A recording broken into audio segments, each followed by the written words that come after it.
I want to thank the Rush University TEDx Symposium Committee for asking me to be here tonight. It's an amazing honor, and I really appreciate it. Charting the unknown is like going on a blind date. Blind dates, by their nature, tend to cause one to feel uncomfortable, as one never knows what to expect or whether this arrangement will work out. I had 2 blind dates which worked out pretty well. One was personal and the other professional. In the latter case, I was finishing my first semester senior year at the University of Illinois, and I had planned to attend graduate school in psychology when H.J., the brother of a close friend of mine, asked me if I ever considered going into hospital administration. He had graduated from Illinois several years before me, and with an accounting and economics background, went to the University of Michigan. There he received his master's degree in hospital administration and was now on the faculty. In fact, he was in the process of writing the first draft of the very first textbook in hospital financial management. He knew that I had had several jobs throughout college and high school, which were managerial in nature, and that experience, complemented with my academic background, could be a good foundation from which to pursue a healthcare executive education. Talk about charting the unknown. I had never heard of hospital administration, had never taken an accounting, economics, political science, or any other business course in high school or college. I was a liberal arts major who was going to be a clinical psychologist. Hospital administration was an unfamiliar field to me, as was the coursework I would have to take that summer if I was to matriculate in the fall. Luckily, I was a math minor, and I had taken lots of statistics courses, so the prerequisites didn't worry me, or so I thought, until I took my first finance, econ, and statistics courses. But that's another story. I decided to go to Michigan to interview for the graduate program, knowing that I had a slim chance of getting admission. I did it to satisfy my curiosity while still pursuing the psychology graduate school route. Should I get in, I thought, at least I'd have H.J. as part of my support system. Unbeknownst to me, H.J. had recused himself from the admission process for 2 good reasons. First, he and I had a prior connection which might bias his recommendation. And second, he was getting ready to make the announcement that he was going to leave Michigan and go to work for the Blue Cross Association. So not only was H.J. not able to speak for me, he would not even be present should I gain admission to Michigan and begin my academic career there. Much to my surprise, I was accepted into the graduate program and made the decision to go there with, as I said before, no background to prepare me for the coursework, no idea as to what I could expect, no understanding of the language of the field, and I certainly wasn't clear where such a graduate degree could take me. To this day, I am not sure why the admissions committee looked favorably on my application. During the interview process, I was asked more about my time as a 17-year-old manager of the Oak Park Burger King and growing up on the west side of Chicago in the 60s than the traditional question of, quote, where did I think my career would take me 5 years from now, unquote. Talking about Burger King was easy. It would not have been possible for me to project my healthcare career. Perhaps the admissions committee was charting the unknown by taking a chance on a candidate like me, or they just liked my Burger King stories. I decided to take a calculated risk and change my career direction, even though there were a series of unknowns facing me. I trusted H.J.'s opinion that he thought I could master the coursework and become a good executive. The nature of the field seemed to fit with my values and my desire to expand on my management skills, and I learned that I could use my psychology background, since a large part of health management included leading both individuals and groups. Now, I struggled with the coursework that first year in Ann Arbor. Many times I thought I had made the wrong decision, and I pondered whether I should go back to my original plan. With the encouragement of 2 close friends I had made in the program, I stuck it out. Upon finishing the first year, we were required to do a summer externship. I interviewed at several hospitals here in Chicago and was lucky enough to be accepted by Rush, working for Gail Warden, the executive vice president. Again, I had no idea what to expect. I did not understand nor appreciate the size, complexity, or interactions extant in an academic medical center. I didn't know Gail, how prominent he was in the field, or whether we would get along. I began the externship in May. On July 4th, I had my first opportunity to be the administrator on duty. While the Knife and Gun Club was making its presence known and the emergency room was jumping, it was clear that I was happy with the career choice I had made. I loved working with the frontline staff, helping them resolve problems so the care process could unfold with few obstacles. I enjoyed interacting with the patients, some more than others, and the challenging situations which I had to face as the administrator on duty. In my mind, I was the executive responsible for Presbyterian St. Luke's Hospital. It was at that moment that I knew I had made the right choice.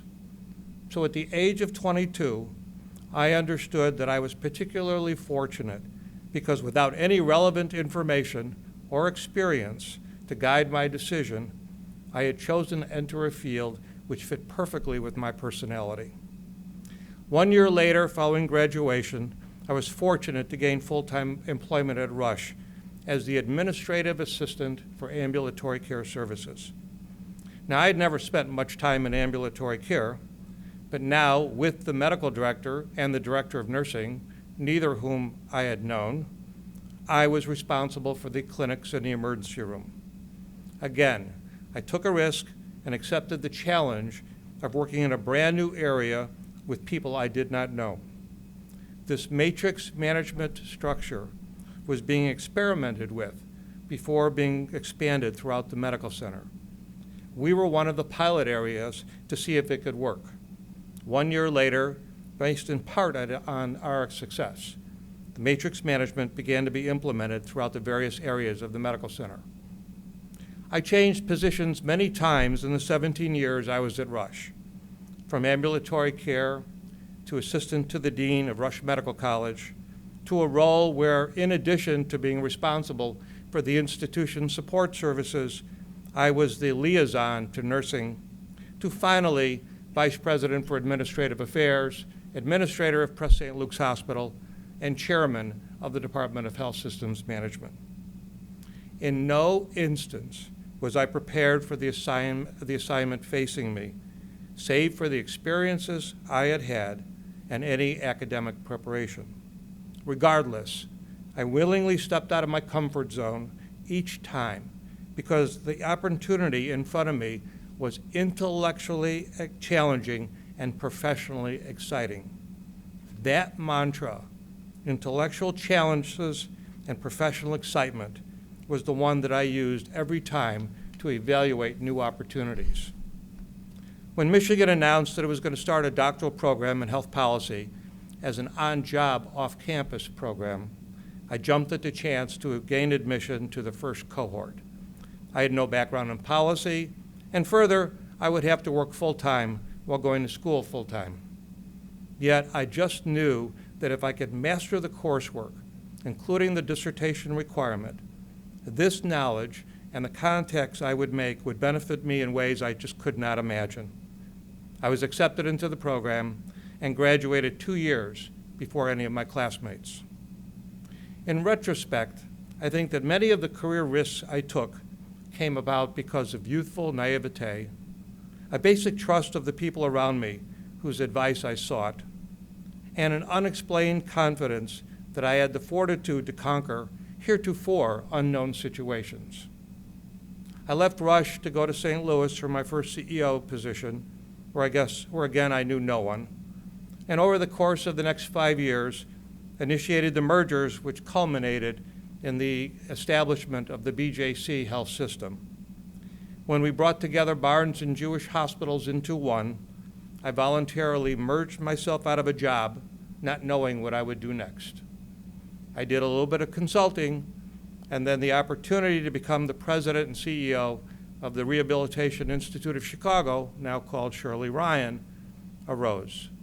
With no background in physical medicine and rehabilitation, I decided to take on that opportunity because of the mantra I mentioned before. After 10 years at the Rehab Institute, I ended up finishing my career at Holy Cross Hospital on the southwest side of Chicago, where I was excited to learn about Catholic health care, including the ethical and religious directives. And we worked with the Cardinal in the Archdiocese on a plan to save the hospital, because the hospital, when I got there, had 4 days of cash. Once more, I ended up merging myself out of a job on purpose when Holy Cross Hospital joined the Sinai Health System. All of these experiences were the result of a single conversation I had more than 40 years ago, when H.J. challenged my thinking about my career direction and urged me to step into the unknown. Charting the unknown in either our personal or professional lives means being willing to face our fears. Do I have what it takes to succeed? What will happen to me if I'm not successful? Will my performance allow others to see me in a positive light? If I fail, will I ever recover?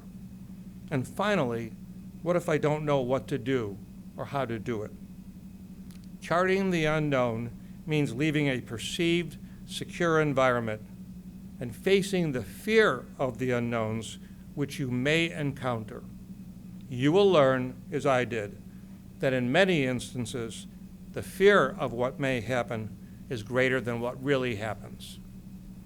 The key is to not become paralyzed by fear, but look at these situations as the chance to gain new knowledge, new experiences, develop new interpersonal relationships, and potentially show others that you are willing to take a risk to extend yourself on behalf of the organization.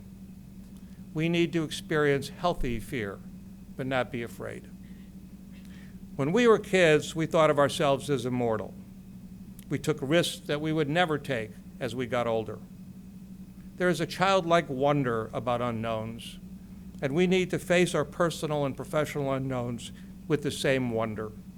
If we do, then we can march forward with an eye towards the outcome that we want to see unfold. Let me assure you that I am no hero, nor a martyr, nor the smartest person in my field. I just found the challenges of dealing with something I had never done before truly stimulating, and felt that a good effort put forth would accrue greater benefits than the cost I would incur. Let me say this another way. None of us know the limits of our abilities. When faced with unknown situations, we have the opportunity to test those limits. In the end, I always say I was a lucky guy. Not every situation or every date worked out the way I had hoped. Enough did, however, and I ended my career knowing that I and all of the wonderful individuals with whom I had worked with over the past 40 years did challenging, interesting, and exciting things to help the people we were serving lead a healthy and productive life. To close, let me go back to my beginning. Yes, I had 2 blind dates, and you've heard about one of them. The other one worked out pretty well, too. My wife, Sandy, who's here tonight, she and I have been married for 27 years. We met on a blind date. Thank you for allowing me to participate in the Rush University TEDx Symposium honoring the memory of Meyer Patel. Meyer was one of my students who passed away much too soon. We will all miss him. Thank you. Have a great evening.